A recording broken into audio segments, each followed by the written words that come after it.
दिल्ली में तपती गर्मी से परेशान हैं तो मानिए कि आप और अभी परेशान होंगे, क्योंकि मई और जून में और गर्मी पड़ने वाली है। इस पर बातचीत करने के लिए हमारे साथ वरिष्ठ वैज्ञानिक हैं, मौसम वैज्ञानिक जो भारत मौसम विज्ञान विभाग के, उनसे बातचीत करते हैं। सर, अप्रैल में इसी तरह का गर्मी झेलनी पड़ेगी क्या? क्योंकि 40-41 अभी से टेम्परेचर होते, क्या पिछले सालों का रिकॉर्ड भी यही कहता है? देखिए, अप्रैल में हमारे पास अगर पिछले ही साल की बात करें तो अप्रैल के मिड में लगभग 42 डिग्री सेंटीग्रेड और अप्रैल के लास्ट वीक तक 30 अप्रैल तक पहुंचते 43 और 43.5 डिग्री टेम्परेचर गया था।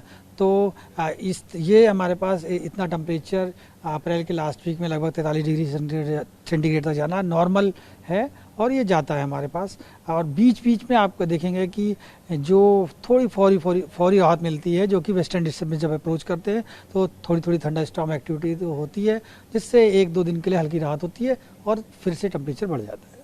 तो सर, इस बार मई में कितना अधिकतम तापमान जा सकता है? देखिए, अगर पिछले कुछ सालों का रिकॉर्ड देखेंगे तो पालम और सफदरजंग ऑब्जर्वेटरी का अगर हम मिला के देखते हैं तो लगभग 45 से 47 डिग्री सेंटीग्रेड टेम्परेचर हमारे पास बीते वर्षों में रियलाइज किया गया है। तो लगभग इतना ही हमारे पास टेम्परेचर जो है अब मई के लास्ट तक पहुंच सकता है, या कुछ और ज़्यादा होने की आसार है? क्योंकि तमाम ऐसे कुछ स्टडीज़ आई हैं जिसमें है कि इस बार गर्मी बहुत ज़्यादा पड़ेगी। देखिए, वो टेम्परेचर जो 45 से 47 डिग्री है वो भी नॉर्मल से हमारे पास ज़्यादा ही है। फिलहाल तो यही उम्मीद है कि जो हमारी मैनुअल सिनॉप्टिक ऑब्जर्वेटरीज है जो 5, उनमें लगभग टेम्परेचर 47 डिग्री तक ही जाने की संभावना है। और बाकी अगर पूरे नॉर्थ वेस्ट इंडिया की बात करते हैं तो हमारे पास जैसे कि चुरू और सीकर के आसपास का एरिया है जो नॉर्थ वेस्ट राजस्थान का है, वहाँ पर टेम्परेचर लगभग 50 डिग्री सेंटीग्रेड भी जाता रहा है।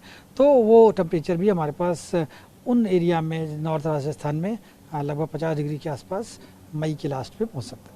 तो जून में टेम्परेचर और बढ़ेगा क्या, या इसी तरह से रहने की उम्मीद है? देखिए, जून का महीना जो होता है हमारे पास थोड़ा मानसून का ऑनसेट हो जाता है, मॉइस्चर की शुरुआत हो जाती है। तो ज़्यादातर अगर आपका थोड़ा एक्सटेंड भी होगा तो 7 जून तक, 7 से 10 जून तक हमारे पास थोड़ा सा टेम्परेचर बढ़ रहता है। लेकिन चूंकि मानसून का ऑनसेट का टाइम आ जाता है हमारे पास केरल के ऊपर, तो नमी भरी हवाएं आने लगती हैं, तो इससे टेम्परेचर में गिरावट शुरू हो जाती है। तो फिर हमारे पास हीट वेव देखेंगे कि जो 7 जून के बाद है, हीट वेव की संभावनाएं कम हो जाती है। हालांकि उस समय चूंकि नमी बढ़ जाती है और टेम्परेचर फिलहाल 40 डिग्री और 38 से 40 डिग्री सेंटीग्रेड रहता है, तो दोनों मिल करके डिस्कम्फर्ट लेवल और बढ़ाते हैं। मतलब कि 47 डिग्री तक टेम्परेचर रहेगा इस बार, मतलब मैक्सिमम जो आपको लग रहा है अभी, जो आप लोग चूँकि पहले 1 महीने पहले से भी निकालते हैं, कई बार अध्ययन करते हैं, तो उसमें अभी निकला है कि 47 डिग्री सेल्सियस टेम्परेचर रहेगा। देखिए, ये मेरा जो मैंने बताया आपको वो क्लाइमेटोलॉजी बेस्ड है। जो हमारे पास पिछले 30 सालों का डेटा होता है उसको हम लोग स्टडी करके रखते हैं कि इस समय हमारे पास अमूमन कितना जा सकता है अधिकतम तापमान। तो वो 47 डिग्री सेंटीग्रेड तक जा सकता है, जो कि मैं मैनुअल ऑब्जर्वेटरीज की बात कर रहा हूँ। अगर कुछ ऑटोमेटिक वेदर स्टेशन है तो उसमें आपके पास कुछ ज़्यादा या कम भी रिपोर्ट हो सकता है। उनका डिटेल एनालिसिस अभी करना बाकी है।